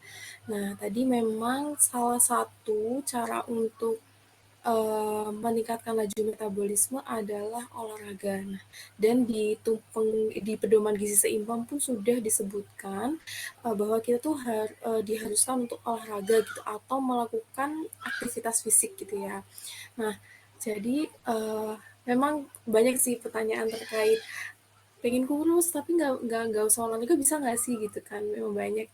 Nah, jawabannya sebenarnya tidak bisa gitu. Jadi kalau cuma dari makanan saja itu menurut saya itu kurang gitu, karena kalau cuman makanannya aja yang dikontrol tapi aktivitasnya cuman rebahan gitu atau enggak ya udah duduk, ya menurut saya akhirnya kalori yang dibuang itu tetap tidak sebanyak jika kita melakukan olahraga gitu. Memang nantinya akan tetap turun, misal kebutuhan seharinya adalah sekitar 2000 gitu ya, 2000 kalori yang dimakan itu sekitar 1500. Nah, itu kalau menurut teori pasti karena asupannya sedikit, jadinya akan turun. Nah, tapi balik lagi, kalau misal nggak melakukan aktivitas fisik, cuma tiduran aja, rebahan, scroll-scroll, atau nggak cuma duduk gitu ya, itu akhirnya apa yang dibuang kalorinya gitu kan, Mas? Pasti jatuhnya kalorinya akan lebih sedikit yang dibuang ketika kita melakukan olahraga. Nah, untuk kondisi-kondisi tertentu, semisal sedang sakit atau bagaimana yang memang dianjurkannya olahraga tetapi belum bisa gitu ya. Sebenarnya untuk melakukan olahraga itu nggak harus yang tiba-tiba angkat beban yang kata Kak Fitri tadi, itu agak perlu gitu, minimal ya nyapu gitu atau enggak naik turun tangga, nah atau enggak jalan kaki gitu, jalan kompleks atau ke pasar jalan kaki aja, nggak usah naik motor gitu.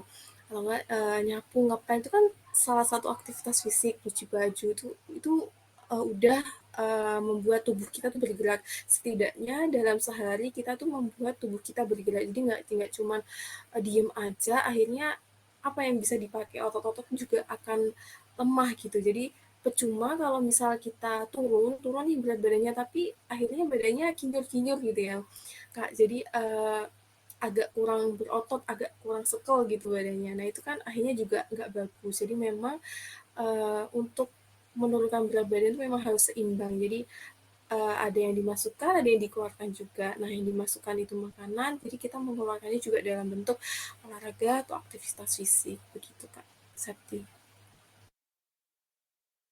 Oke, terima kasih. Mungkin Kak Septi bagaimana? Jadi impian kita bersama jika ingin kurus tapi tidak berolahraga gitu ya, hanya berdiam diri di kasur itu seperti tidak mungkin ya teman-teman. Jadi minimal harus ada kegiatan yang harus kita lakukan.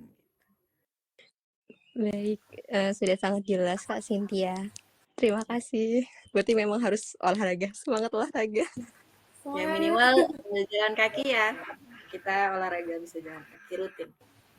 Oke, pertanyaan kedua tadi masih dari Kak Septi untuk Kak Fitri terkait bagaimana penurunan berat badan yang ideal. Angkanya berapa nih Kak? Silakan Kak.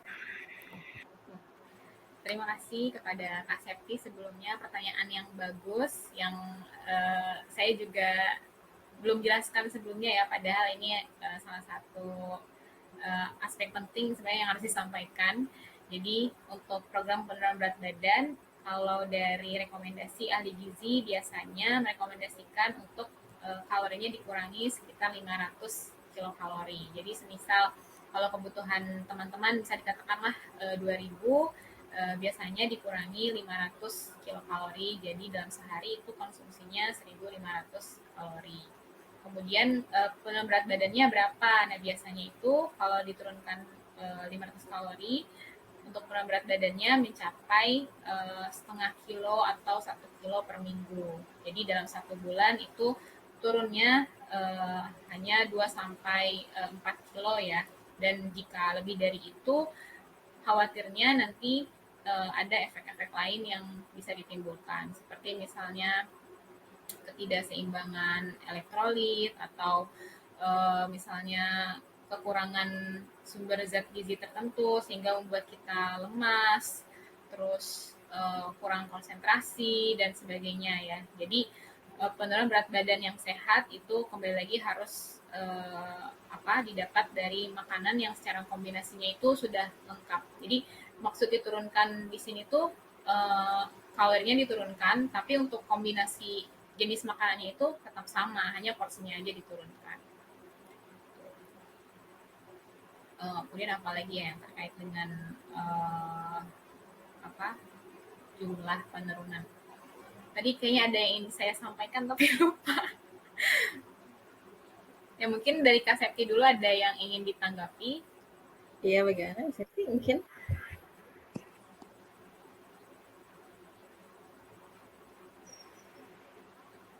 Sudah cukup Baik, atau? mohon izin Kak. Ini mungkin terkait dengan penurunan berat badan yang ideal ya, yang tadi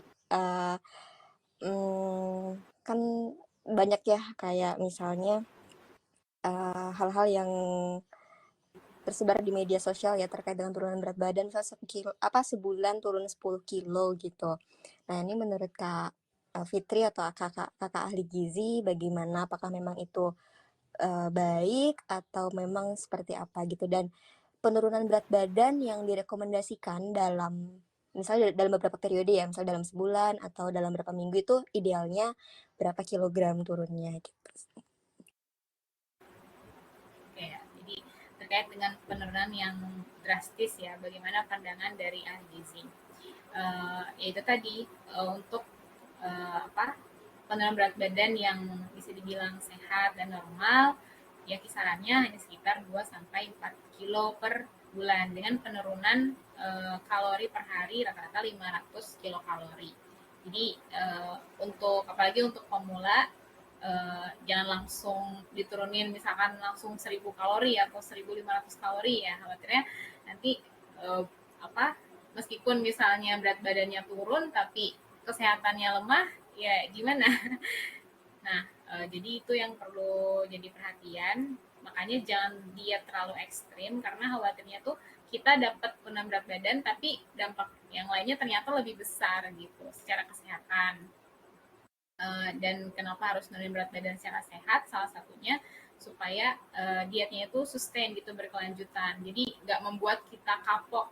Karena kalau semisal kalori yang diturunkan terlalu banyak itu kan berarti asupan makanannya juga semakin sedikit ya, dan tentunya tingkat kelaparannya mungkin beda, jadi bisa jadi menimbulkan efek trauma gitu bagi pelakunya ya, pelaku diet. Karena banyak juga dari teman-teman saya yang nggak diterusin gitu program dietnya karena mungkin entah dari pengaturan pola makannya yang masih perlu diperbaiki. Jadi mereka itu merasa bahwa saat diet itu tersiksa dan jadinya tidak mau mengulang lagi. Jadi mereka itu malah memilih ya udahlah berat badannya segini aja gitu, nggak enak diet itu, padahal mungkin ada yang bisa dievaluasi, entah misalnya dari komposisi bahan makanannya atau karena penurunannya itu terlalu drastis gitu. Jadi sebaiknya ya kurangilah sesuai dengan anjuran, atau kurangi sesuai kemampuan tubuh kita, supaya dietnya itu sustainable dan tidak menimbulkan dampak-dampak yang tidak diinginkan. Mungkin itu Kak Septi. Baik Kak, terima kasih. Sudah sangat jelas. Oke, terima kasih Kak Fitri atas jawabannya. Berarti teman-teman nih yang mungkin pengen memakai gaun yang ideal nanti ketika menikah gitu. Jangan hamil seminggu gitu ya. Pengen nurunin berat badan 5 kilo. Wah, itu nanti justru pas nikahan lemah letih lunglai.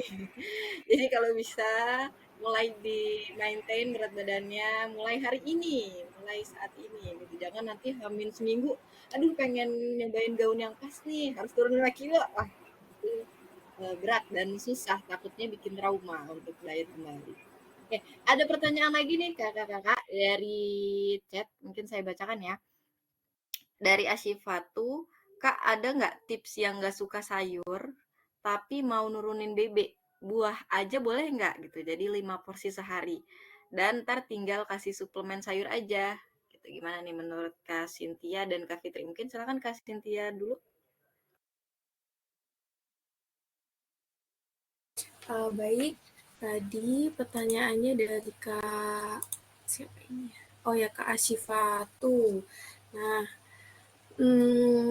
kalau nggak suka sayur gitu ya, tipsnya gimana? Nah, sebenarnya mau jelasin dulu tentang suplemen. Ini menarik sih.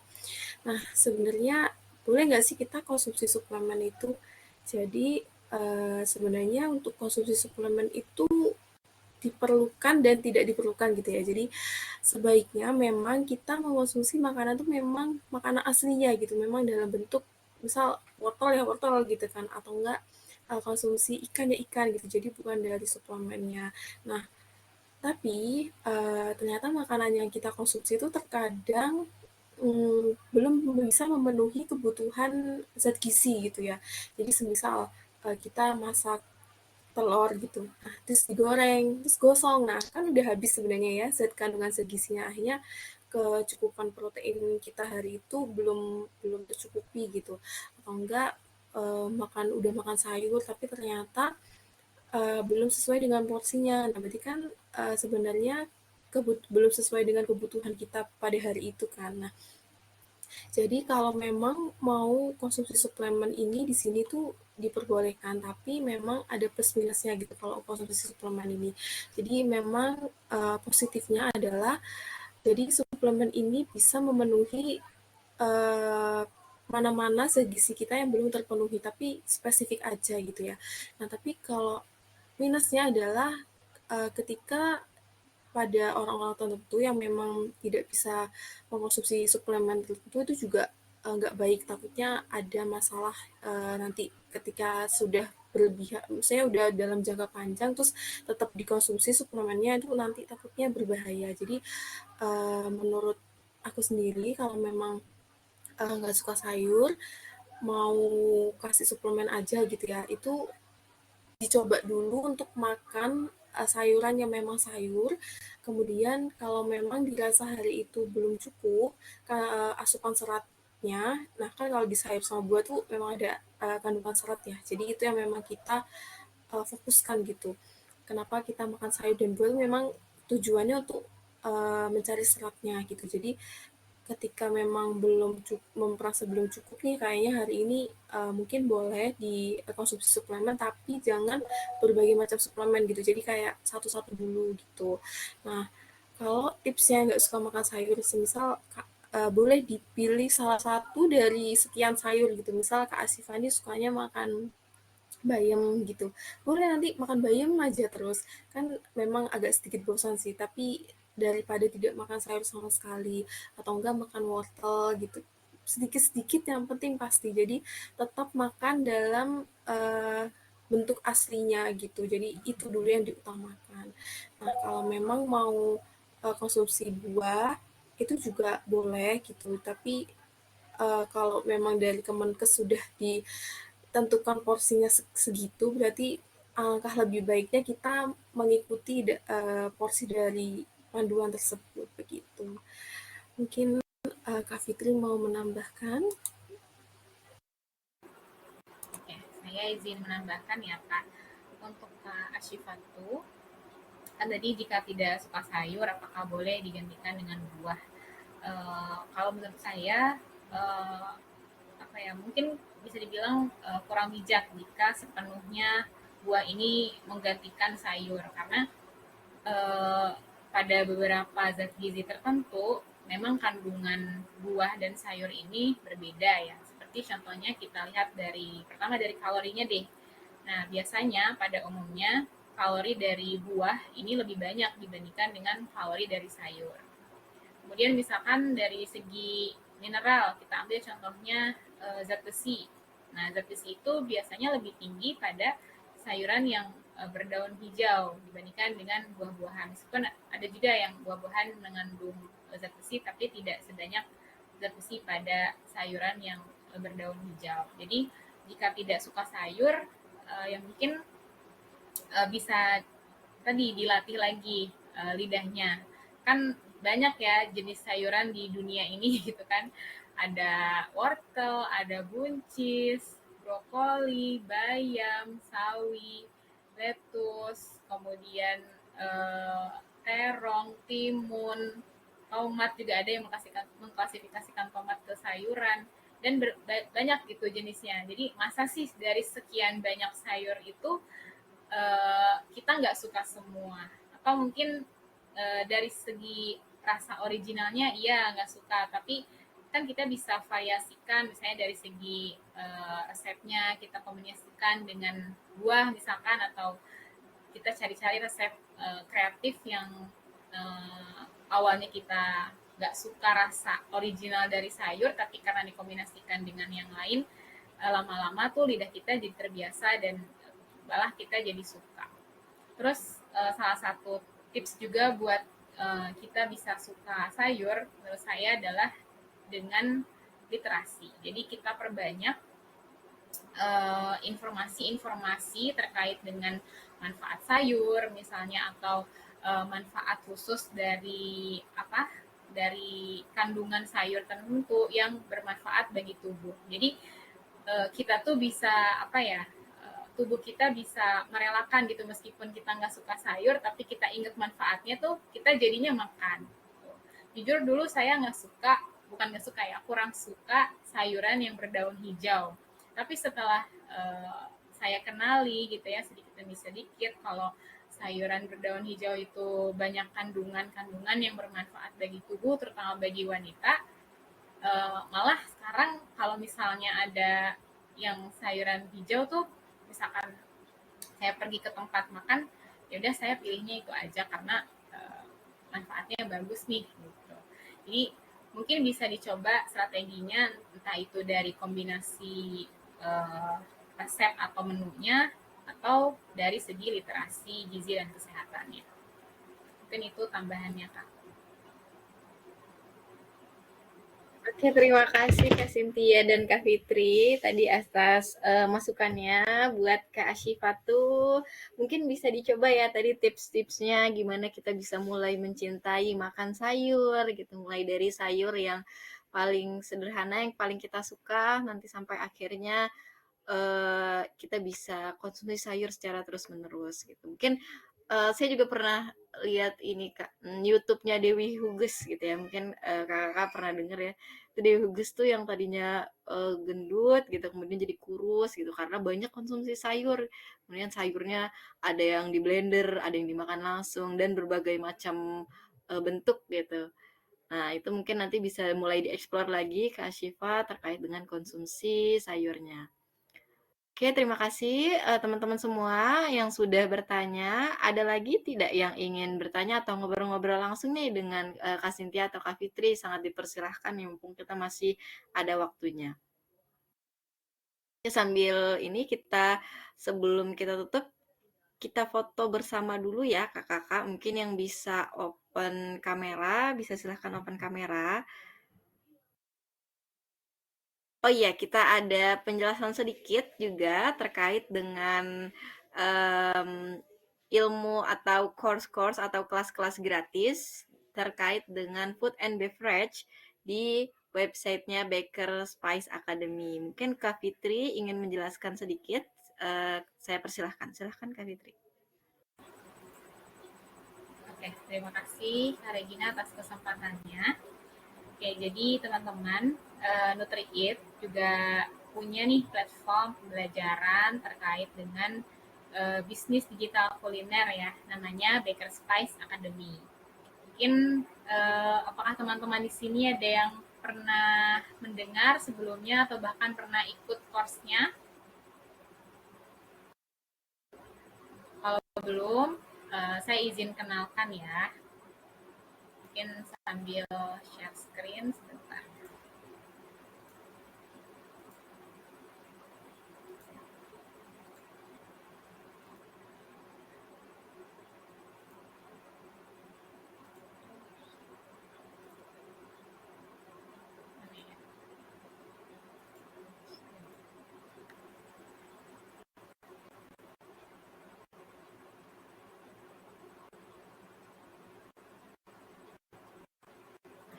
Bisa dilihat websitenya Baker Spice Academy.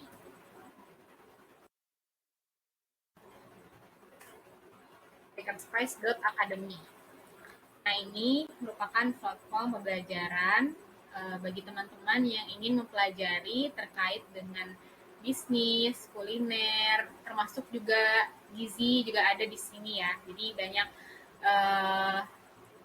lini yang bisa dipelajari, mulai dari food and nutrition tadi, kemudian ada food branding and packaging, kemudian ada bakery and pastry, lalu ada research and development, khususnya dalam bidang makanan ya. Dan intinya bagi teman-teman yang ingin belajar mengelola bisnis, keuangan, dan manajemen startup kuliner. Di sini banyak pilihan kelas yang bisa teman-teman ikuti secara gratis. Kalau belum punya akun, di sini sebelumnya harus sign up dulu ya, sign up. Kemudian nanti registrasi dengan memasukkan nama, email, password, dan konfirmasi passwordnya. Setelah itu register dan login kembali. Di sini saya udah punya akun ya, bisa langsung login. Nah, terus nanti setelah login, teman-teman sudah bisa mengikuti course-course yang disediakan di Baker Spice. Ini banyak pilihannya, ada free course, ada masterclass on job training, kemudian ada masterclass, dan prakerja, dan lain-lain. Tapi yang disarankan ini ada free course karena ini gratis ya, gratis. Kita coba lihat free course-nya. Ini ada lebih dari 50 course yang bisa teman-teman ikuti dengan berbagai macam judul dan konsentrasi. Ini contohnya ada pengelolaan transaksi UMKM dengan sistem POS, kemudian ada penerapan QC pada produk minuman dan makanan, terus ada pemanfaatan marketplace untuk meningkatkan penjualan makanan dan minuman, ada belajar menjadi copywriter handal, menjadi profesi R&D dalam bisnis F&B, implementasi food handling di dapur catering, dan sebagainya. Ini terutama bagi teman-teman yang memang interest ya di bidang bisnis kuliner, ini cocok banget buat jadi sarana belajar teman-teman. Nah, ini setelah di menu ini, misalkan kita mau ikut course-nya, kita tertarik di salah satu course, bisa diklik saja. Misalkan course-nya apa ya? Coba kita cari berat badan. Nah, ini panduan diet sehat untuk menurunkan berat badan. Ini yang relate dengan webinar kita hari ini ya. Nah, nanti bisa langsung masuk saja. Masuk.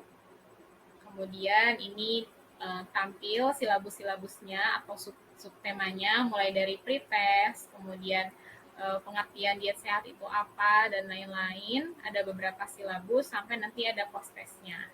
Nah, setelah teman-teman nanti membaca materi dan mengisi kuisnya, itu ada sertifikatnya. sertifikat yang nanti bisa langsung di-download via platformnya. Nanti kalau semisal teman-teman udah menjawab nih semua course, terus materi-materinya juga udah dibaca, dan teman-teman sudah dapat minimal nilainya, itu nanti sertifikatnya bisa muncul di sini.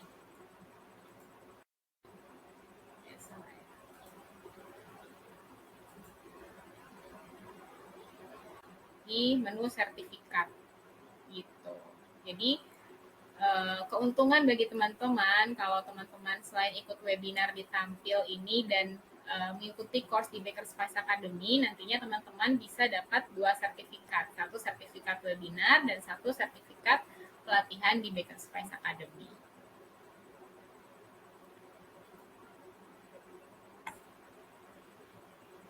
Oke, terima kasih Kak Fitri. Tadi mungkin teman-teman yang tertarik untuk ikut kelas-kelas gratis food and beverage serta juga tentang bisnis makanan bisa kunjungi main-main ke website Baker Spice Academy dan juga ikuti free course-nya secara gratis ya teman-teman. Oke, terakhir kata, terima kasih untuk teman-teman semua yang sudah hadir pada pagi sampai siang hari ini. Sebelumnya kita akan foto bersama terlebih dahulu ya teman-teman. Yang bisa open kamera, dipersilahkan open kamera supaya bisa terlihat gitu. Oke, izin ya kakak-kakak, saya hitung ya. 1, 2, 3.